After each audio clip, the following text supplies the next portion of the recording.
नमस्कार दोस्तों, आप सभी को कृष्ण जन्माष्टमी की हार्दिक शुभकामनाएं। एक कामयाब निवेशक बनने के लिए आपको नीति का अनुसरण करना पड़ता है और नीति शास्त्र को अगर आपको समझना है और सीखना है तो भगवान श्री कृष्ण से बेहतर कौन हो सकता है। आज उनका जन्म दिवस है। जन्माष्टमी के इस उपलक्ष्य में मुझे आपसे बात करने की इच्छा हुई। हालांकि कल ही मैंने एक वीडियो अपलोड किया था।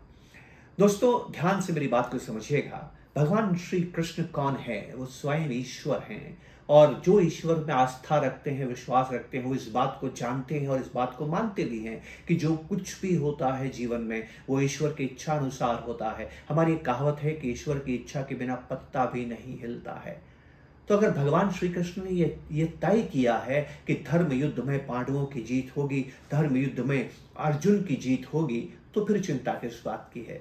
किंतु नहीं, भगवान होने के बाद भी वो चिंतित रहते हैं। आप जानते हैं क्यों?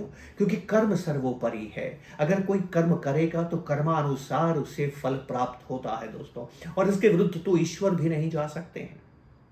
और भगवान श्री कृष्ण ये जानते हैं कि धर्म युद्ध को अगर जीतना है, अर्जुन को अगर जीतना है, तो उसको 3 चुनौतियों का सामना करना होगा।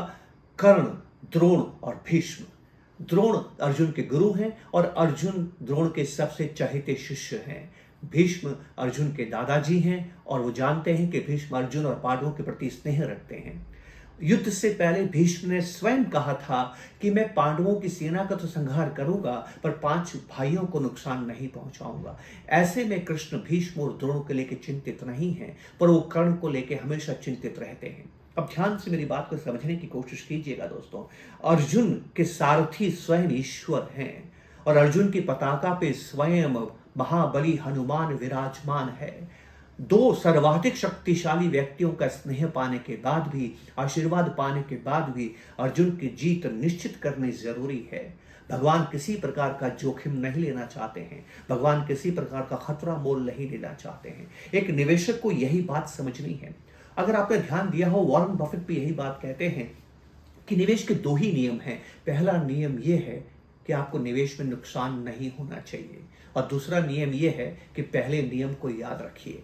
जी हाँ, सुरक्षा से ज्यादा सर्वोपरि कुछ नहीं है, सेफ्टी से ज्यादा सर्वोपरि कुछ भी नहीं है। जब आप निवेश करते हैं तो सेफ्टी पहले देखिए, लिक्विडिटी उसके बाद में देखिए, रिटर्न आखिर में देखिए। इसको हम SLR अप्रोच कहते हैं। इसी नीति के अंतर्गत पोर्टफोलियो का निर्माण किया जाता है। एक निवेशक के रूप में आपको क्या सुनिश्चित करना है कि निवेश करके आप जो सपने बुनते हैं, निवेश करके जिन गोल को आप निर्धारित करते हैं, निवेश करके जो लक्ष्य आप जीवन में पाना चाहते हैं, निवेश करके आप जीवन में परचेजिंग पावर का निर्माण करना चाहते हैं, लक्ष्य करके जिस धन का आप निर्माण करना चाहते हैं, निवेश करके जिस धन का आप निर्माण करना चाहते हैं, उसमें आप कामयाब हो, हर हाल में कामयाब हो, बाजार चाहे कहीं पर भी चला जाए। जी हाँ, यही तो वो मात्र सबसे जरूरी बात हमें समझनी है जो श्री कृष्ण हमें समझा रहे हैं महाभारत के जरिए।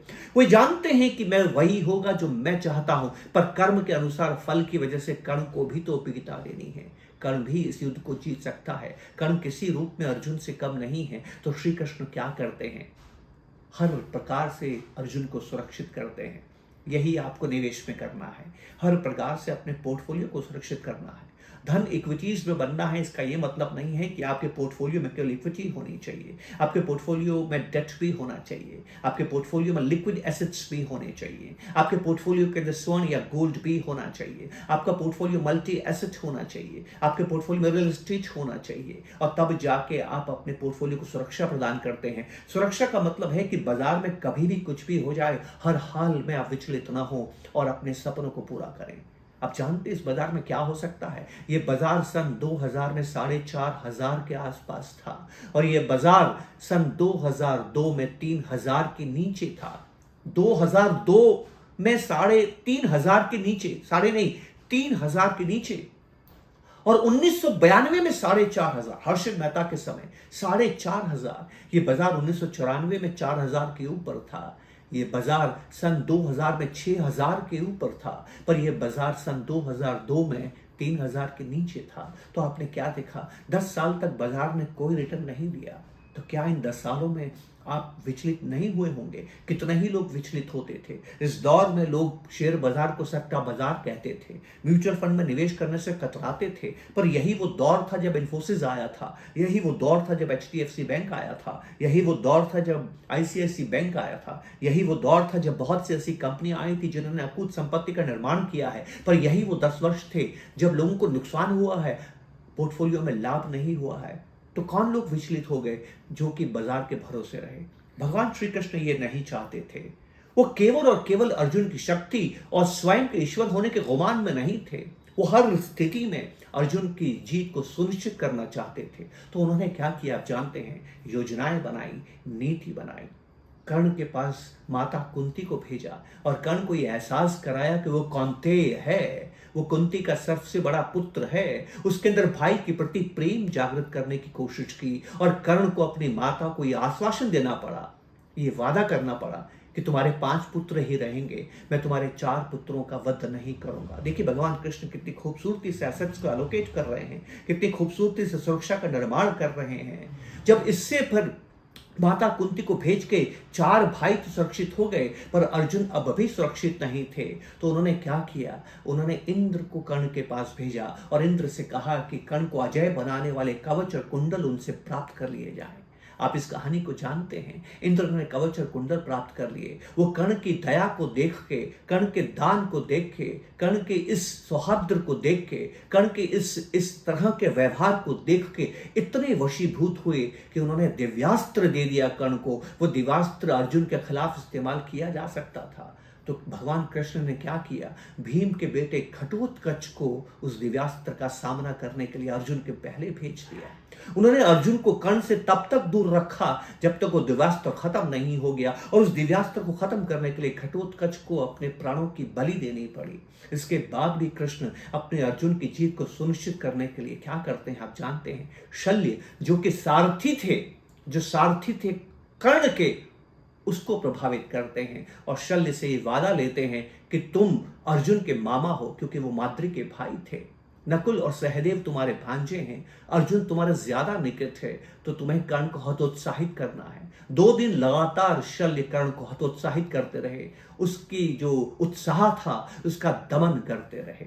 और उसके बाद भी कृष्ण ने क्या किया कि जब तक कर्ण के हाथ में धनुष है उसको जीता नहीं जा सकता है। उसका पहिया जब पृथ्वी पे, रथ का पहिया जब पृथ्वी पे धंस जाता है और जब कर्ण रथ विहीन हो जाता है, कर्ण जब अपने हथियारों को रख देता है, अपने धनुष को रख देता है, वो उसके पास शस्त्र नहीं है, वो शस्त्र अस्त्र विहीन है, भूमि पर है, उसके हाथ पहिए पर बंधे हुए हैं। ऐसे में वो अर्जुन को कहते हैं प्रहार कर। बिना ये चिंता किए कि ये धर्म के विरुद्ध है, भगवान कृष्ण अर्जुन को प्रेरित करते हैं प्रहार कर, और अर्जुन कर्ण का वध करते हैं। ईश्वर होने के बाद भी आप देखिए कर्ण को नीति का अपनाना पड़ता है। वो हर हाल में कर्ण की जीत को सुनिश्चित करना चाहते हैं, क्योंकि ईश्वर होने के बाद भी वे जानते हैं कि कर्म का फल तो मिलता है और मुझे कर्म इस तरह से करने हैं कि अर्जुन ने जीत हो जाए। वो इस बात के घमंड में, इस अहंकार में नहीं रहते हैं कि वो ईश्वर हैं। वही होगा जो वो चाहते हैं, हरगिज नहीं दोस्तों। दुनिया में वो होता है जो आप कर्म करते हैं दोस्तों, और यही हमें समझना है। आपके निवेश के साथ भी वही होगा जो कर्म आप करेंगे। भाग्य के भरोसे आपको निवेश नहीं करना है। आपके निवेश की यात्रा के बाद में आपने निवेश में कामयाब हुए हैं, उसको भाग्य प्रधान नहीं कर्म प्रधान बनाना है। और आप अपने निवेश को कर्म प्रधान तब बनाएंगे जब आप सही एसेट एलोकेशन करेंगे। आज इस वीडियो में मैं एसेट एलोकेशन के बारे में आपसे बात नहीं करूंगा। अगले मौका मिलने पर जरूर मैं आपसे एसेट एलोकेशन के बारे में बात करूंगा। पर जो व्यक्ति एसेट एलोकेशन करता है ना, उसका पोर्टफोलियो भाग्य प्रधान नहीं कर्म प्रधान होता है। बाजार में कुछ भी हो जाए, हर हाल में उसके सपने पूरे होते हैं। इसी बात को हम समझने की कोशिश करेंगे। दुनिया में जितने भी शोध हुए हैं उन्होंने इस बात को प्रमाणित किया है कि आपकी निवेश की यात्रा के अंत में आपको रिटर्न क्या प्राप्त हुआ है, आपको फल क्या प्राप्त हुआ है, आपको प्रतिलाभ क्या प्राप्त हुआ है, ये इस बात पे निर्भर नहीं करता है कि आपने शेयर्स या बॉन्ड्स कौन से खरीदे हैं। वो इस बात पे निर्भर करता है कि यात्रा के दौरान क्या आपने एसेट एलोकेट सही किए हैं। आज कृष्ण जन्माष्टमी के अवसर पर मुझे लगा कि मैं आपसे चर्चा करूं और आपको बताऊं कि भगवान को भी नीति का अनुसरण करना पड़ता है, भगवान को भी योजनाएं बनानी पड़ती है, भगवान भी भाग्य भरोसे नहीं है, भगवान भी कर्म करते हैं ताकि अपने लक्ष्य को पूरा कर सकें। हम तो इंसान हैं दोस्तों, हमें अपने निवेश को कर्म प्रधान बनाना होगा।